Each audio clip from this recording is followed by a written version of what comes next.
This lecture has been made available to you courtesy of the American Numismatic Society. So welcome everyone. Thank you for joining us today for Long Table 212. We're joined today with John Janeczek. He's been collecting coins for the past 50 years, and currently he specializes in 20th century German Empire coinage and has spoken on the subject at the American Numismatic Society on a previous Long Table and at the Newman Numismatic Portal, as well as the New York and Trenton Numismatic Clubs. John is retired from the New Jersey Department of Corrections and is currently employed by Educational Testing Services. He holds a master's degree in administrative science from Farley Dickinson University. John and his wife Beverly have 2 grown children and 1 grandchild and reside in central New Jersey with their 3 cats, who you may occasionally see come across the screen. We shall see. And with that, I'll turn it over to you, John.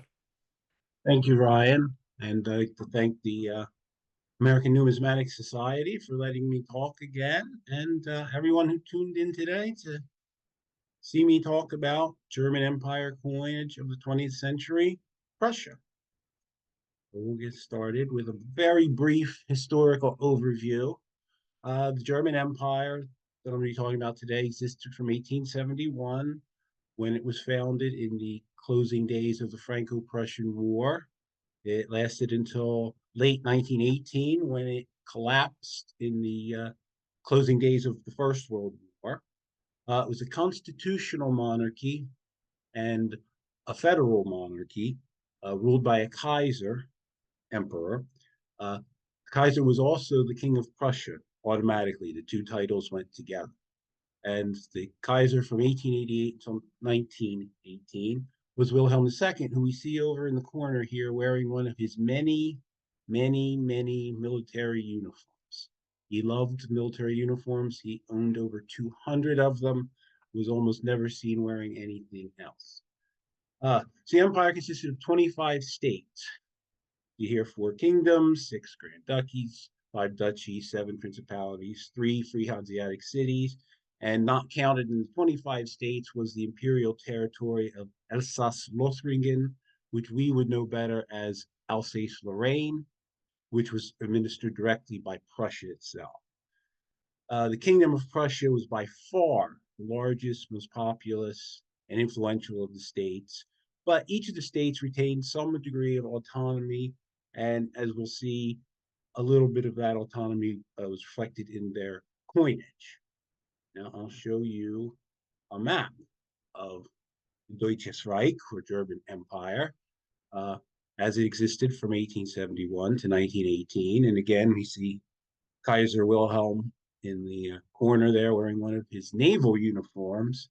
He loved the ships and the sea, and whenever he was on his yacht or one of the ships of his navy, he would be wearing an admiral's uniform. So we see here, Prussia is the blue. See, enormous. It's more than half the territory of Germany at the time, stretching, you see, from East Prussia all the way to the Belgian border, from Denmark in the north, all the way down to the Austro-Hungarian Empire in the south. Huge territory, really dominated the empire. The other states that were of importance were the 3 other kingdoms. You can see my cursor: Kingdom of Bavaria, Kingdom of Württemberg, and Kingdom of Saxony. That also were kingdoms, but did not have anywhere near the power or influence of Prussia. Okay, so before German unification, the monetary system of the German states was an absolute hodgepodge. They had kreuzers, shillings, ducats, thalers, and a thaler in one state could be worth a different amount than a thaler in another state, similar to how things were in colonial America, where a New Jersey shilling and a New York shilling could be worth different amounts. The new empire rationalized this completely. The unit of currency was the mark, technically the gold mark. It's equivalent to about 21, 22 cents US, which makes a mark coin a 900 fine silver coin, a little bit smaller than a US quarter. and the mark was divided into 100 pfennig, a word which obviously equates to a penny. So before the war, we had these different denominations, 1 and 2 pfennig in copper, 5 and 10 copper nickel, 25 in nickel, and silver 50 pfennig or half mark. Both were issued. 2, 3, and 5 marks, and gold 10 and 20. And there were 5 mark gold coins, but those were struck in the 1870s and are outside the scope of talk. So when I mentioned the autonomy that was retained by the different states, one of the ways in which this autonomy was manifested was that states could have their own mints. Now, there were 6 mints in the empire. And I mentioned there's 25 states. 4 of the state mints only struck coin for that state. So we have the Bavarian Royal Mint at Munich, mint mark D, Saxon Royal Mint at Ludenhutten, mint mark E, Württemberg Royal Mint at Stuttgart, mint mark F, and Baden Grand Ducal Mint at Karlsruhe, mint mark G, only struck coins for their specific state. And interestingly enough, of these 6 mints, 5 are still in operation. Muldenhutten closed in the 50s, but the rest are still in operation. Now moving on, the Free Hanseatic City of Hamburg Mint struck coins for its own state, Free Hanseatic City of Hamburg, also struck coins for the Free Hanseatic City of Bremen. So on the left, we have a coin of Bremen, right, we have a coin of Hamburg. Since the Free Hanseatic cities did not have monarchs, unlike the other German states, since they didn't have the image of a monarch put on their coins, they used the part of the coat of arms of the city. So on the left, you see Bremen's with the key surmounted by a crown. Hamburg's coat of arms is dominated by the city gate. And you also see that both of these coins bear the image of lions, the only 2 images of cats on German Empire coins, and my obligatory cat reference. And also, as we'll see a little later, the Hanseatic Mint of Hamburg also struck some coins for the Kingdom of Prussia. So we've just disposed of 5 of the 6 mints of the empire, and they were really only making coins for a few states, which made the Prussian Royal Mint at Berlin a very busy place. So not only did they strike coins for the Kingdom of Prussia, they also struck coins, and I'm not going to go through the list, all these other states, the Grand Duchies, the duchies, the principalities. Lübeck's coins were not struck at Hamburg, they were struck at Berlin. And again, of the 25 states, only 2 didn't strike coins. The Principality of Reuss Junior Line and of Schwarzburg-Rudolstadt. And both of these were very, very small states with populations of less than 100,000. So they really had no burning need for coins. All right, so moving on to the coins themselves, minor coins from the denomination of 1 pfennig up to 1 mark were struck to uniform designs and in the name of the empire. So on the left, we have the copper pfennig coin. It's very simple, straightforward design. Deutsches Reich, which technically means German state rather than German empire, but for our purposes, German empire. The date and the denomination, ein Pfennig. The reverse bears the imperial eagle, and the mint mark of the Berlin Mint, A. And there's no significance to having 2 mint marks. It's just an aesthetic. It fits better under the eagle here. On the right is the silver half mark, very similar in size and value to a US dime, which is worth about 11 cents roughly. Again, very simple design, Deutsches Reich, the denomination, we have the date, we have the addition of a wreath on the obverse and the reverse around the eagle. Purely aesthetic, just meant to break the design up, make it a little bit more pleasing. So all the other minor coins had very similar designs to this, with one exception. course, there has to be an exception. In 1909, the German Empire released a coin bearing wheat ear image, as did the United States, the Lincoln cent. Big difference between the two coins, however, is the Lincoln cent was quite successful in a modified version, is still struck today. The 25 pfennig was universally despised. Nobody wanted to use them. They were only struck for 4 years until they finally admitted defeat and stopped making them because really nobody would use them. And it's interesting. There's a reason for that.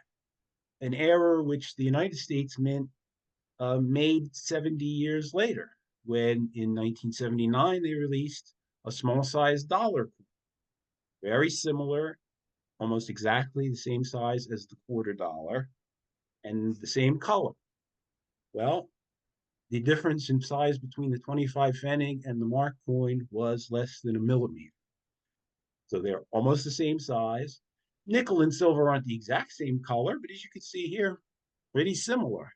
So people got confused. You would some people would lose 75 pfennig, some people would make 75 pfennig. Either way, crashing failure. But a very interesting design, and one which I believe shows a sort of Art Nouveau influence, or as the Germans would have called it at the time, Jugendstil.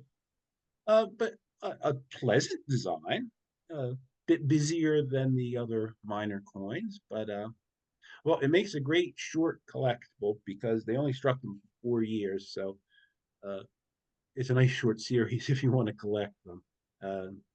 But again, very unpopular, pretty much despised.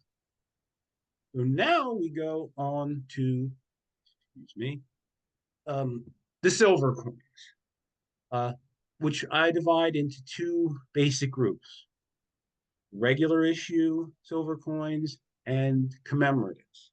So start off with the regular issue pieces, struck in the denominations as seen here of 2 or 2 mark, 3 or 3 mark, and 5 or 5 mark.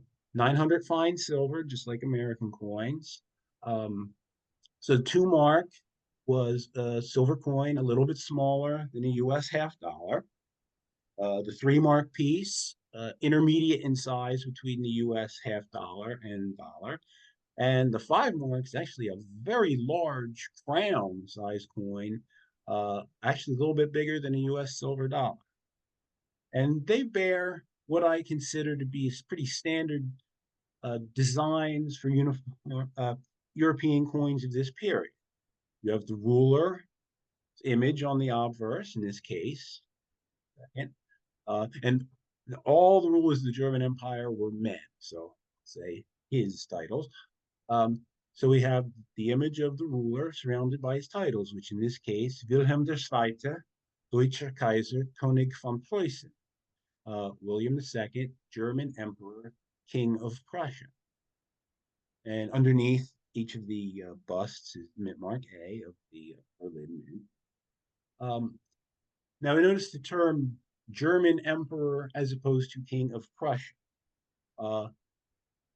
When Wilhelm's grandfather was made the Emperor of the German Empire in 1871, he wanted to be called the Kaiser von Deutschland, the Emperor of Germany. However, the other monarchs, especially the kings of the southern German states, Bavaria, Württemberg, Saxony, disagreed with that because they felt that that made him sort of their feudal overlord, as opposed to the first among equals that they felt that he really was.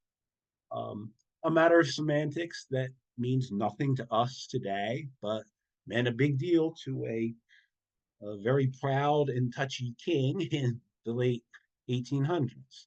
So they compromised, and Otto von Bismarck, the chancellor, was instrumental in reaching this compromise. It could be called the Deutscher Kaiser, or German Emperor, rather than the Emperor of Germany. However, in Prussia, the king was very much still a feudal overlord at this period, so the term König von Preußen, King of Prussia, was felt to be totally appropriate. We stayed with that. The reverse, again, shows what I consider to be a typical European coin design of this period. We have a heraldic symbol, in this case, the imperial eagle, bearing various emblems with a crown above his head. And again, Deutsches Reich, the date, and the denomination. So attractive coins in their own way, but if these were the only coins, silver coins struck by the German Empire, by Prussia, this would be a very short and much more boring talk. However, a very interesting series of commemorative coins was struck during this period also. And I will start with a little history lesson. Okay, the late 1600s into the early 1700s. Prussia at the time was then a Grand Duchy, known as the Grand Duchy of Brandenburg, Prussia. Was ruled by the gentleman to the left, Grand Duke Frederick, who had acquired quite a bit of territory over the years. And he felt that he should be entitled to the dignity of being called a king. So he and his officials, of course, went to the Holy Roman Emperor at the time, who was Leopold. This map is in German, but we can see here in the middle of the screen, Heiliges Römisches Reich, Holy Roman Empire. And the dotted lines show the extent of the empire. So it borders Poland and Hungary to the east, France, Switzerland, what was then the Spanish Netherlands to the west, Denmark to the north. And you see all those little lines represent different states. So it was a mess, honestly. All right, so Grand Duke Friedrich went to the emperor and said, well, I want to be king. Fortunately for Friedrich at the time, Leopold was involved in squabbles with Louis XIV, King of France, which was the great power of the day. And he needed all the friends he could get. So he tended to agree with Friedrich as far as making him a king. The problem at the time was the Holy Roman Empire only recognized two kingdoms within its own borders. The Kingdom of Bohemia, which we see here in the middle of the screen, which was a title usually held by the Holy Roman Emperor himself, and the King of Rome, which was a title held either by the emperor himself or by the emperor's heir, similar to the term Prince of Wales for the British monarch. So they came to a compromise. As you can see, there are territories belonging to Prussia, Brandenburg, both inside and outside the borders of the. So the compromise was Friedrich could call himself a king, but he would be the king in Prussia, not the king of Prussia, which meant that his territories outside of the Holy Roman Empire, he was fully king as a sovereign monarch. Within the Holy Roman Empire, he technically held his lands as a vassal of the emperor, retaining his title of Prince Elector of the Empire, which in German is Kurfürst. So king outside, Prince Elector inside. It still made him king. Friedrich was happy, and so were his successors. However, in 1772, Friedrich II, who we know as Frederick the Great, said, I'm done with all this. I'm the king of Prussia. No more questions about that. Frederick had attacked the Holy Roman Empire a few times, so he had no respect for it as an institution. And so the kings of Prussia started in 1772. So, okay, history lesson over. We go to commemorative coin. And one thing I like to touch on themes when I give my talks. And the theme here I'm stressing is that of pride. I mean, you have to realize in 1901, the German Empire had only been in existence for 30 years. That's a very, very young country. It's a kind of devoid of history. Of course, the Germanic lands had been around for a long time, but the empire itself was very young. So one thing is the imperial government tried to stress pride, tradition, continuity. So in 1901, they celebrated the 200 years of Prussian kings by issuing this coin. Actually, this is a 5 mark. It was also issued in 2 mark. So we see on the obverse Friedrich I, uh, king in Prussia in 1701, and Wilhelm II, 1901. And you see here, uh, Wilhelm is dressed in his fanciest uniform, interestingly enough, which is the uniform of his personal bodyguard, Garde du Corps, which featured a highly embroidered uh, tunic or jacket festooned with decorations and medals, none of which he had actually done anything to earn, of course.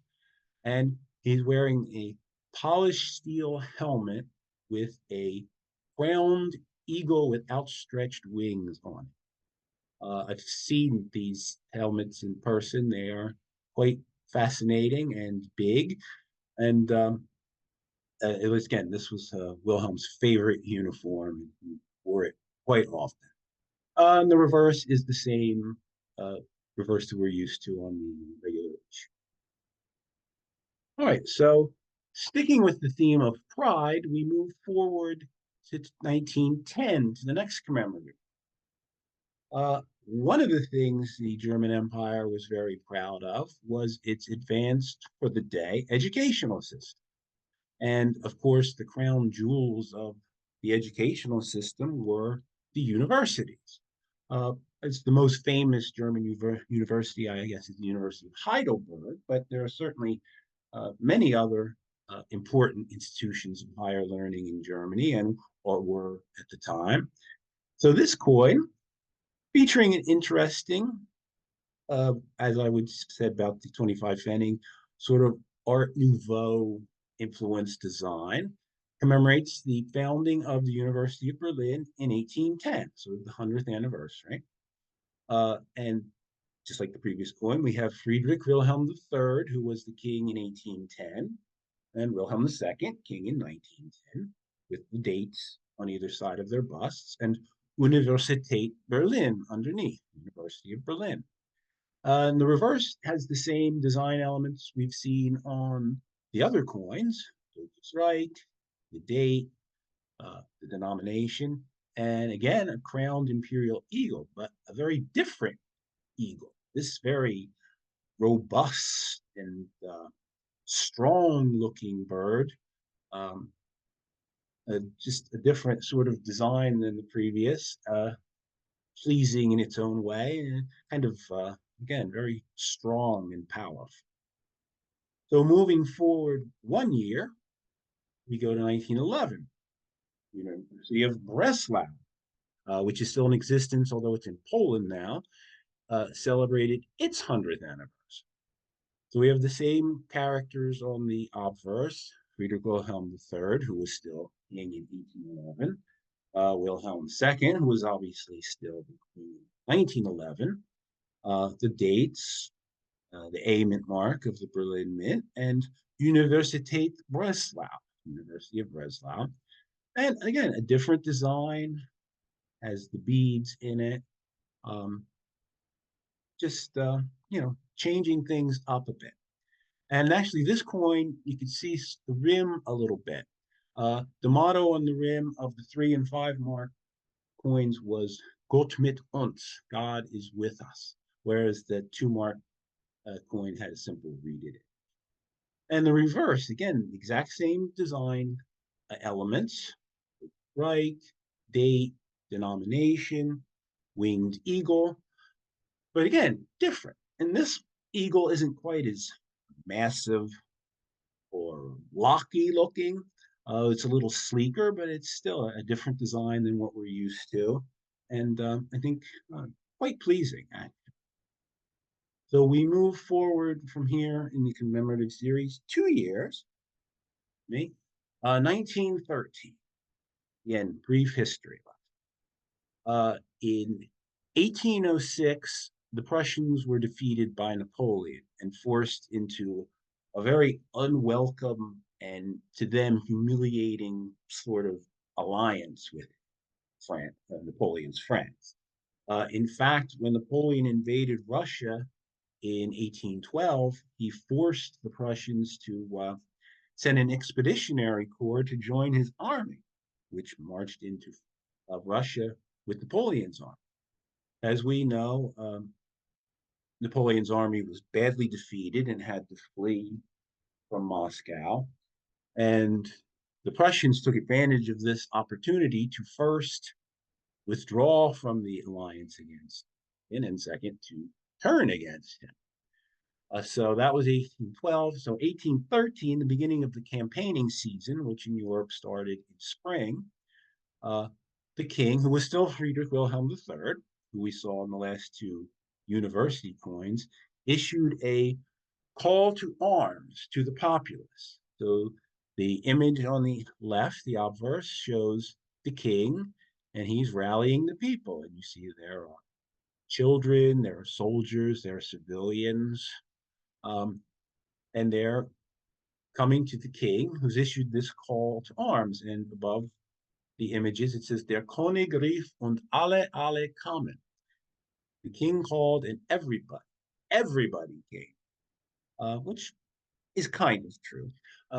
And beneath the image, it says, Mit Gott für König und Vaterland, with God for king and country. And the date was 17/3/1813, so March 17th, 1813, St. Patrick's Day. Not that I think that makes a difference.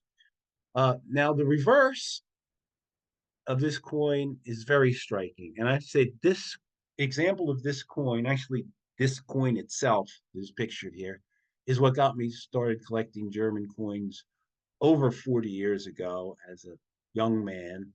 My father took me to a local coin show, and I saw this coin, and I thought, this is basically the neatest thing I've ever seen. So you see the reverse here. We have the same design elements we've seen on the other larger silver coins. Just right, we have the date with the denomination, in this case, 3 mark. These coins were stuck in 2 and 3 mark denominations. And we have an eagle. But however, this is not the passive heraldic eagle we've seen on previous coins. This is a very active, aggressive eagle, seen here attacking a snake. Of course, the eagle represents Prussia. The Preußischer Adler, or Prussian eagle, is their symbol. The snake, I guess we could say it's Napoleon. You could say it's France in general, but I'll just say it's Napoleon. And here the bird is attacking the snake, and the Prussians were instrumental in the downfall of Napoleon, both his first abdication in 1814 and Blucher's army was instrumental in his defeat at the Battle of Waterloo in 1815, which spelled the end of Napoleon's career. So, and again, we're reflecting on the idea of pride. This is pride in military success, which the Germans in general and the Prussians in particular have been known for their pride in their army and their military success over the years, certainly. Now, staying in the same year, 1913, another important historical event was commemorated. So we have here a new image of Wilhelm II. And the reason for this, he took the throne in 1888, which made 1913 his silver jubilee, 25 years. So the mint issued the larger silver coins bearing this new design. Again, he's surrounded by his titles, but he's wearing a military uniform, general's uniform. And in the greenery below the bust, we see the dates, 1888 and 1913, so his 25 years on the throne. Now, interestingly enough, in 1888 was what the Germans call the Drei Kaiserjahr, year of the three emperors. At the beginning of 1888, Wilhelm's grandfather, Wilhelm I, sat on the throne, but he was an elderly man of 90. He died earlier in the year, which meant that Wilhelm II's father, Friedrich, took the throne as Friedrich III. Great things were hoped of Friedrich because he was felt to be liberal and at least have democratic leanings, unlike his very conservative father and son. Friedrich died, however, of cancer, which he had when he took the throne, only after 3 months on the throne, which meant by the end of 1888, his son, Wilhelm II, was the emperor. And it's interesting, if you look at the word Koenig on the screen, Koenig can be spelled either two ways, Koenig or Ko umlaut Nig. And O umlaut is, as we've seen on other words, has the two dots above it. In this case, since there's no room to put the two dots above the O, they put them in the O, which is an accepted way of doing it, but I think it's very interesting. However, like Bavarian coins spell out the Koenig. And the reverse of this coin is the same as standard issue silver. And again, the theme of pride here is showing the continuity of the imperial line and of the royal line. And again, the idea of pride in their heritage. And then the next year, they kept a pretty similar version of the bust with the general's uniform, but they removed the dates because after 1913 it was immaterial. So this is a nice example of a proof 3 mark. So this would have been the last of the regular German coinage, the larger coins, and with one exception, because 1914 World War I broke out. Silver was removed from the coinage for the most part, except for the dime-sized half marks, which were struck through the end of the war. And also, with copper and nickel being important for war industries, they were removed from the coinage and replaced with aluminum and iron. I'll cover that another time. So, but there was one more commemorative coin issued in 1915. And it's interesting this coin was released during the war, because I believe that it talks about issues of both religion and national pride and militarism. So the two images on the left are this commemorative coin.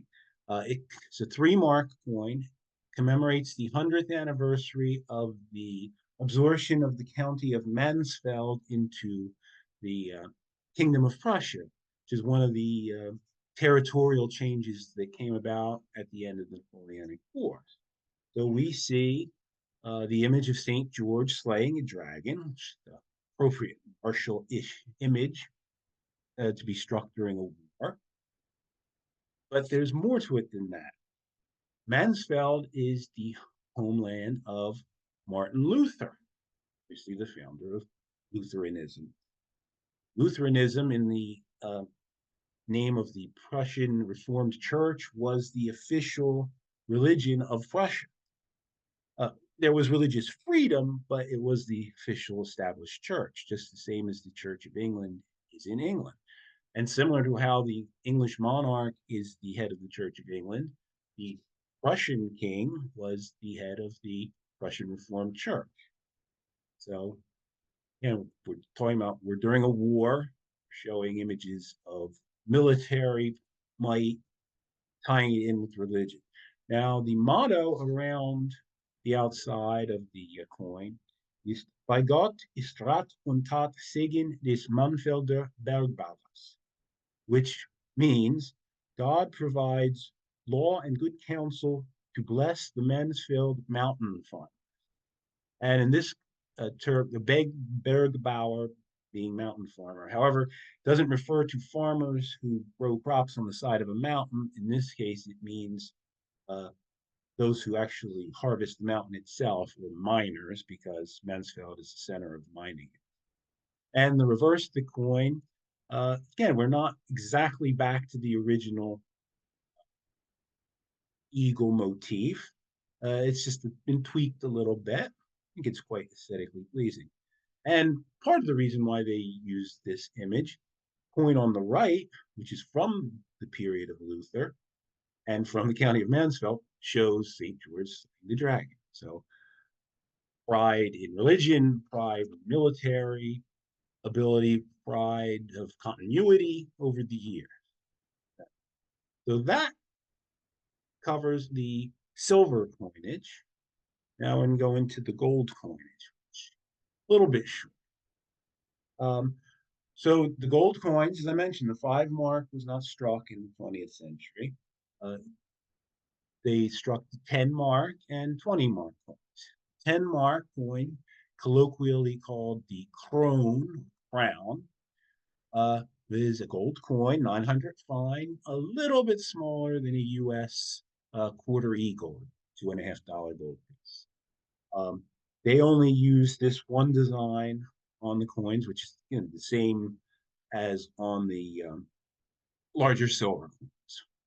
Wilhelm surrounded by his titles, the standard reverse, straightforward but attractive coin. Moving on to the 20 mark, or Doppelkrown, double crown. This is a coin about the size of U.S., slightly smaller than U.S. $5 gold. The German Empire did not strike any larger coins than 20 mark. They felt that that was sufficient for the purposes of commerce. Other countries, obviously the United States, struck up to $20 gold pieces. The English, when they bothered, struck 2 and 5 mark pieces.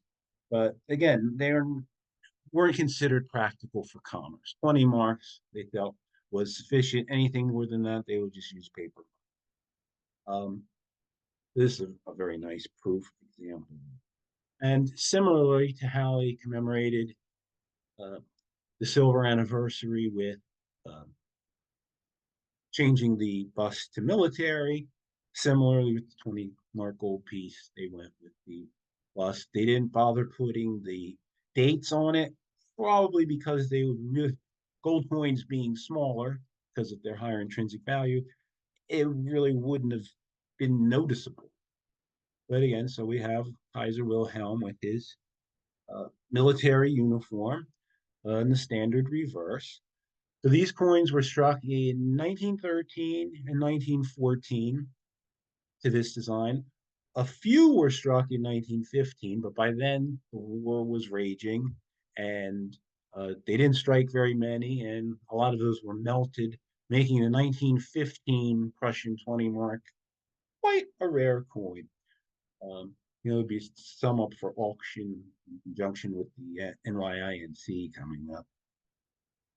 So now that covers the gold coins with one exception.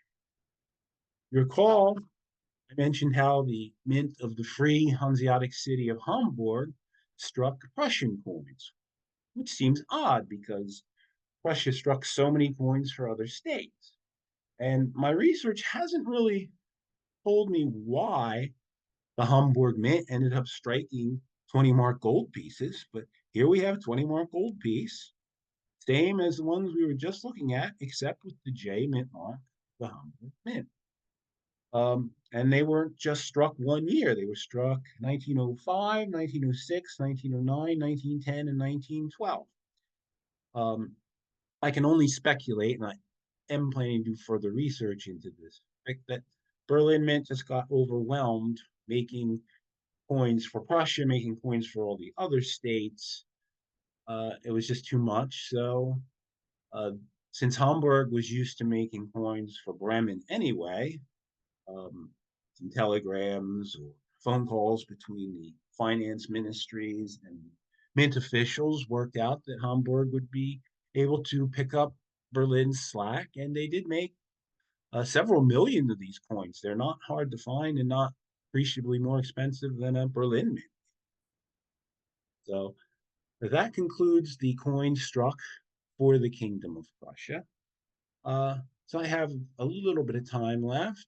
I just like to bring up a small sampling of coins that were struck by the Berlin Mint for other entities. They not only they struck coins for the German states, they struck coins for the Imperial Navy's enclave in China of Kiaochao. That's in the upper left corner.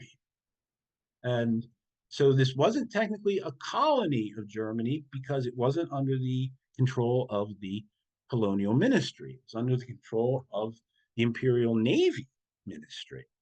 As can be seen, and you can see in the eagle has a anchor behind. So that's symbolizing the fact that the enclave of Kiaochao in China, which now Qingdao, where the famous Qingdao beer is brewed in a brewery constructed by the Germans. So that's this coin, and it's denominated 5 cent. So they struck 5 and 10 cent coins, all with the year 1909, although they weren't all necessarily struck in 1909. The reason they are denominated in cents is because the standard coin or medium of exchange in China at the time, in most of China, was the Spanish peso, or excuse me, Mexican peso, or silver dollar, which centavos, or in this case, they use the term cent. Fascinating coin in nickel. And reverse, of course, is has Chinese writing on it, so that the people who circulate among could understand what it said. The translation on this coin, the 5 cent piece, says Qingdao, Great German Empire's currency. 5 fen. Every 20 pieces is worth 1 yuan. So it's 5 cents, which is 1/20th of a yuan or dollar. This a very fascinating piece. And again, they also struck 10 cents. Beneath that is a coin from the Free Hanseatic city of Lubeck, and showing how the Free Hanseatic cities, since they didn't have monarchs, being ruled more or less by a oligarchy, senate, which would choose a member of their group to be the Burgermeister every year or 2 years, depending on the city, using the coat of arms, which in this case is a two-headed eagle. Upper right, we have a coin, again, bearing the A mint mark of the Berlin Mint, showing Leopold IV, Fürst zur Lippe, Prince of Lippe. And this is 1903 mark. I didn't bother with the reverse because Lippe had a population of approximately 150,000 people. So they really didn't need to strike coins. It was really just because Prince Leopold wanted to see his picture on a coin. And since he could do that, I don't blame him. And then underneath it is a very attractive coin, the 5 mark, 1914, from the Duchy of Anhalt. So I mentioned how all the rulers of the German Empire were men. Well, of course, most of them, if not all of them, were married. And so the only time you'll see a woman portrayed on a coin from this period is there are a few from actual commemorating weddings, but there were a lot of them commemorating wedding anniversaries from Anhalt, Baden, several of the other states. So this coin shows Friedrich II and Marie, Herzog und Herzogin, Duke and Duchess of Anhalt. And underneath are the dates of their marriage. So 1889, 1914. This is your anniversary. And the reverse shows the familiar reverse that we've seen quite a bit of before. And that concludes my talk. I always like to end with an error coin because despite the painstaking quality control of the German mints, nobody's perfect. And so I thank you for tuning in, and I'd be very happy to answer any questions or hear any comments. I'll turn it over to you, Ryan. Yeah, thank you very much, John. Like, this is a really great presentation. So many beautiful coins to look at. I guess while people are kind of pondering if they have questions, I was curious more generally on the last slide with the coin that circulated in China. Okay. Did kind of like France and Britain, did they have kind of like those bilingual coins as well, or is that really just kind of for Prussia? Well, for instance, a lot of the coins of the British Empire were had some sort of Asian writing on them.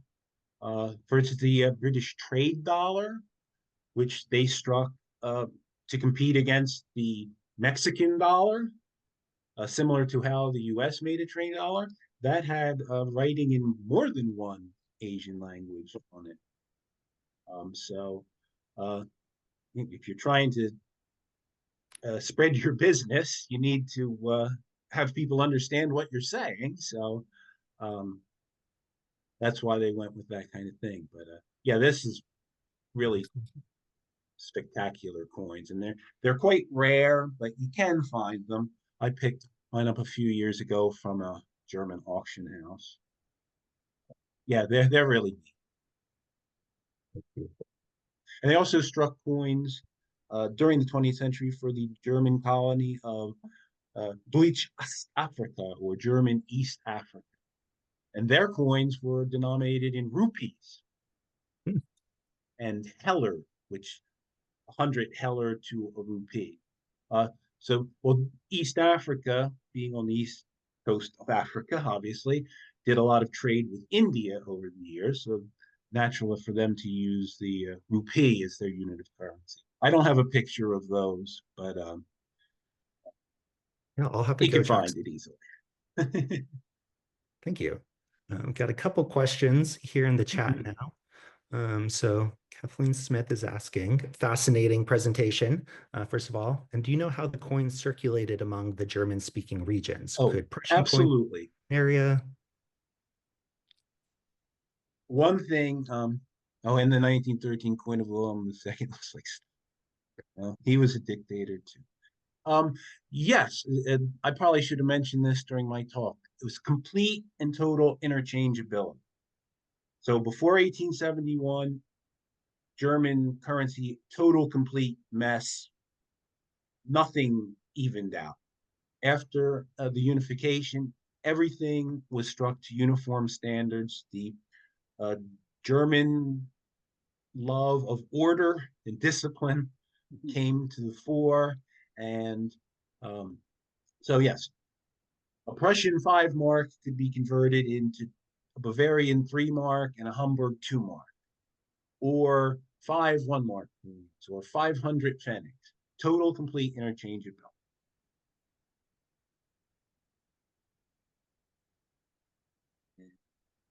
Got a question from Oh, Mike did asking, the imperial commemorative coins circulate to any extent, or were they mainly issued for collectors? The coins of Prussia and the larger states like Bavaria, Württemberg, purely circulating commemoratives.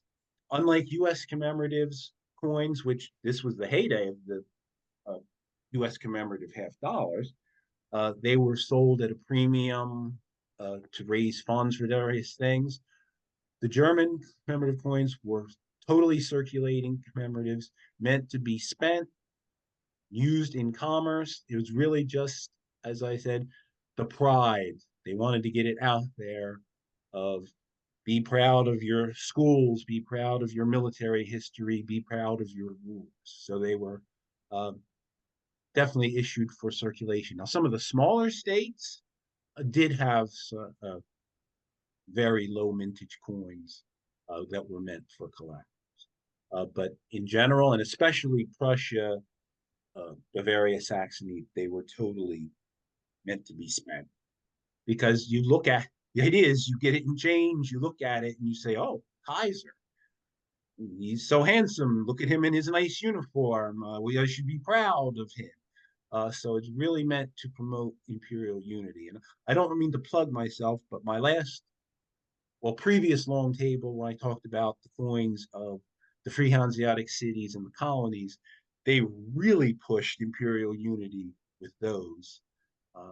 And especially pride in colonies, which, colonialism wasn't a bad word back then, and pride in the Imperial Navy, which rose to be the second strongest navy in the world from almost nothing. So really trying to build this pride and unity. Again, 1901, the German Empire was 30 years old. So new. They were really trying to do everything they could. There were various patriotic organizations really trying to build this unity. And is the eagle attacking the snake derived from the Mexican coin image or vice versa?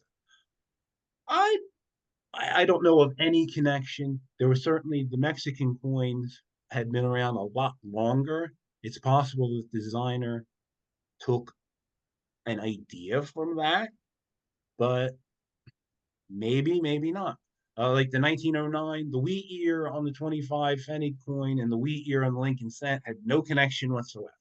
I mean, there's not even, to my knowledge, like any kind of agricultural World's Fair that year or anything that would make you think of that. Could be the idea of great minds think alike. But it's certainly possible that the German designer saw the Mexican coin and said, I want to borrow that idea. That is quite possible. All right, Eric, with the new coinage, issues of unification, were the older regional coinages demonetized, were they melted down to produce? Well, like I said before about the similarity with the American colonial period, U.S. coins made by the mint in Philadelphia weren't all that common until, into the 1840s, 1850s. So they were demonetized over time. And they were melted down to produce the imperial issues. But there was a transition period. And for instance, like the 3-mark coin was colloquially called a taler, even though it wasn't the exact same size as the old talers. People saw similarity in size, but they were demonetized over time. I'd say by 1880, you wouldn't see too many of the previous issues, except maybe in collections, which is why we still have some today.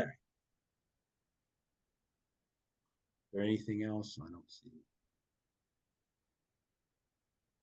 Yeah, I think that was the last question in the chat. Unless anyone else has any that they'd like to unmute and ask. Bitte schön.